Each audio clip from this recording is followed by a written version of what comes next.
Hello everybody, welcome back to my video.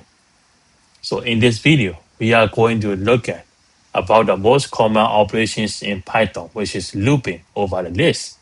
We can create a list in a few different ways.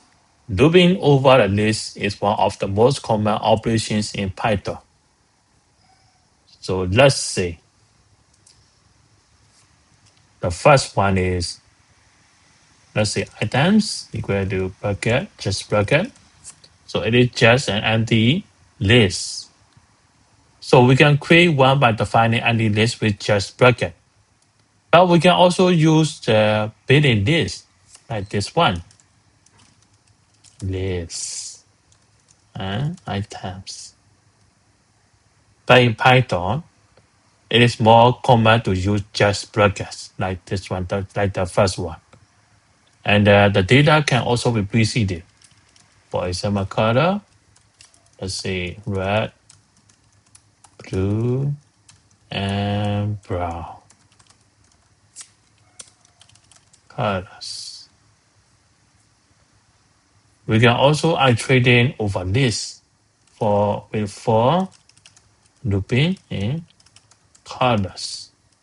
Print of color.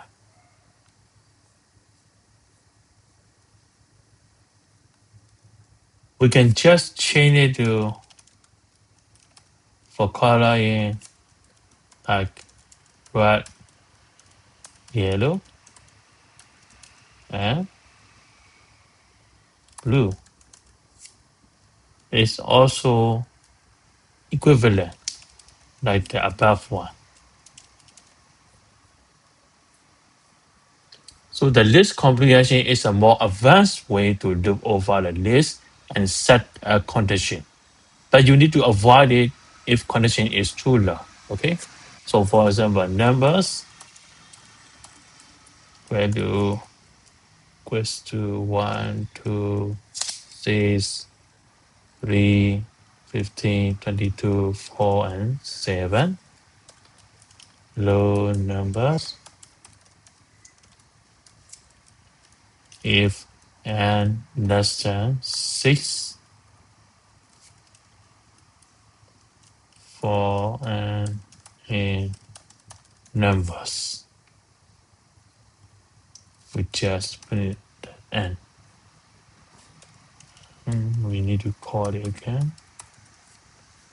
So we will have 1, 2, 3, 4. So if the n condition is greater than 6, then greater than above 6, we will have like 15, 22, and 7. Okay, so that's for today. I hope you enjoy watching this video. So have a great day, everyone. So bye-bye.